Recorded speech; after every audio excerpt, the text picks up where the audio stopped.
25 दिसंबर 2023 को जापान का एक लैंडर चांद के ऑर्बिट में दाखिल हुआ जिसका नाम सलीम था। कई दिनों तक चांद के ऑर्बिट में रहने के बाद 19 जनवरी 2024 को इसके लैंडर को चांद की सतह पर लैंड करवाया गया। इसने 100 मीटर के एरिया में रहते हुए लैंड करना था, लेकिन लैंडिंग से कुछ देर पहले ही इसके 2 इंजन्स में से एक इंजन ने काम करना बंद कर दिया, जिसकी वजह से वो सर के बल लैंड हुआ। और फिर इसके सोलर पैनल्स की डायरेक्शन सूरज की तरफ नहीं थी, जिससे उसके अंदर बिजली ना बन सकी, जिसकी वजह से जापान के साइंसदानों का लैंडर से राब्ता टूट गया। 20 जनवरी से 25 जनवरी तक चांद पर दिन था और इन्हीं 6 दिनों में लैंडर को चांद की स्टडी करनी थी, क्योंकि फिर यहाँ पर रात हो जानी थी। रात के वक्त चांद पर टेम्परेचर बहुत गिर जाता है, जिसमें रहने वाले रोवर की बैटरी ब्लास्ट हो जाती है और मिशन खत्म हो जाता है। लेकिन राब्ता टूटने की वजह से रोवर का 6 दिनों का मिशन नाकाम हो गया। लेकिन फिर अचानक रात गुजरने के बाद 28 जनवरी को जापान के लैंडर से एक बार फिर से राब्ता हो गया। ये बहुत ज्यादा हैरान करने वाली बात थी, क्योंकि आज तक जितने रोवर्स ने चांद पर रात गुजारी है वो दोबारा ऑन नहीं हो पाते। जैसे इंडिया का चंद्रयान 3 जब चांद पर रात हुई तो रात की सर्दी में उसकी बैटरी पूरी तरह से डेड हो गई और वो मिशन खत्म हो गया। लेकिन जापान का ये मिशन एक्टिव हो गया, और ना सिर्फ एक बार बल्कि ये लैंडर 3 बार चांद की रातों में रहा और एक्टिव हो गया, जिसकी वजह से ये चांद पर जाने वाला 5वां मुल्क बन गया। इसने चांद की सरफेस की कुछ तस्वीरों को जमीन पर भेजा, जिसे आप अपनी स्क्रीन पर देख सकते हैं।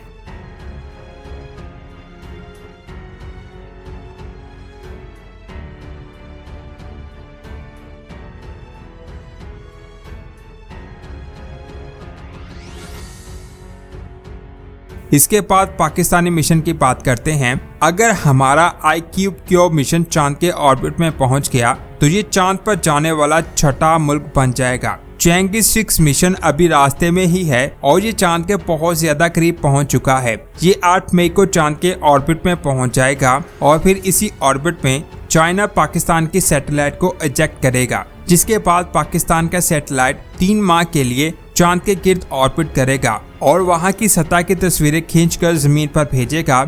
यानी सिर्फ एक दिन बाकी है और फिर पाकिस्तान का IQQ चांद के ऑर्बिट में चला जाएगा और वहां पर तस्वीरें खींचेगा, जिसको हम भी देखेंगे और इन तस्वीरों के बारे में हम अपनी वीडियोस में बात करेंगे। इसके बाद बात करते हैं चैंगी 6 मिशन की। चाइना ने 23 नवंबर 2022 को चैंगी 5 मिशन को लॉन्च किया था।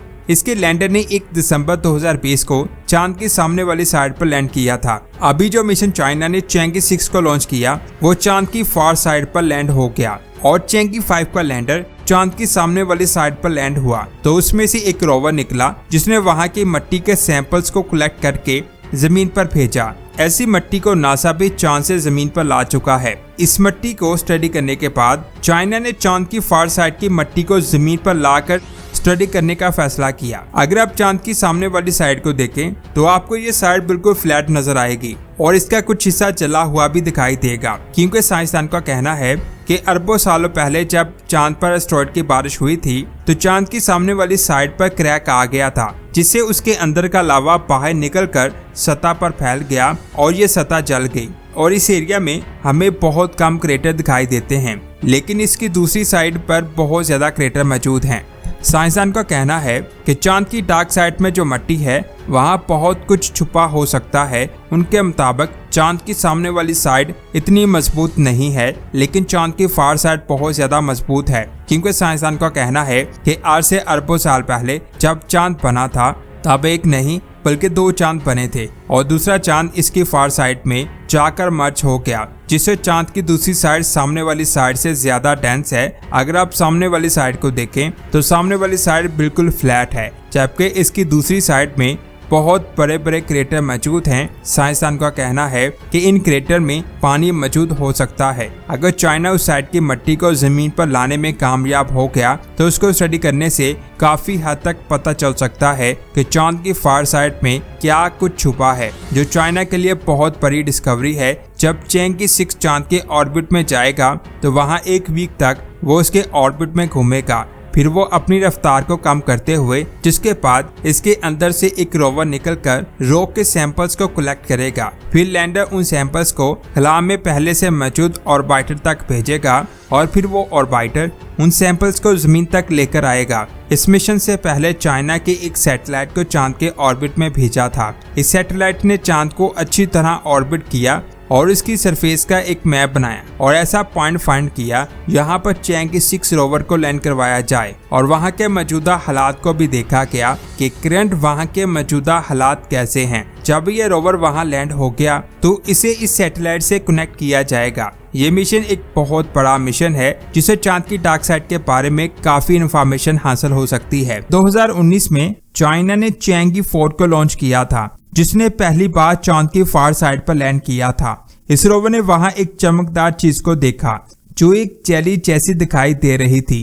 जब भी किसी चीज को फाइंड किया जाता है उसे पहले अच्छी तरह स्टडी किया जाता है और उसके बाद ही दुनिया को बताया जाता है कि वो चीज क्या है। लेकिन नासा ने फौरन ये कह दिया था कि ये कांच का टुकड़ा है। असल में चांद पर एस्ट्रॉयड और मेट्रॉयड की बारिश होती रहती है। जब एक एस्ट्रॉयड बहुत ज्यादा स्पीड के साथ चांद की रेत से टकराता है तो ज्यादा गर्मी की वजह से चांद की रेत पिघलकर कांच में तब्दील हो जाती है, जिसकी वजह से नासा के साइंसदानों ने कहा कि हो सकता है ये कांच का टुकड़ा हो। लेकिन हैरान करने वाली बात यह है कि वो चीज जेली जैसी थी। कांच तो सख्त होता है लेकिन वो चीज जेली जैसी दिखाई दे रही थी।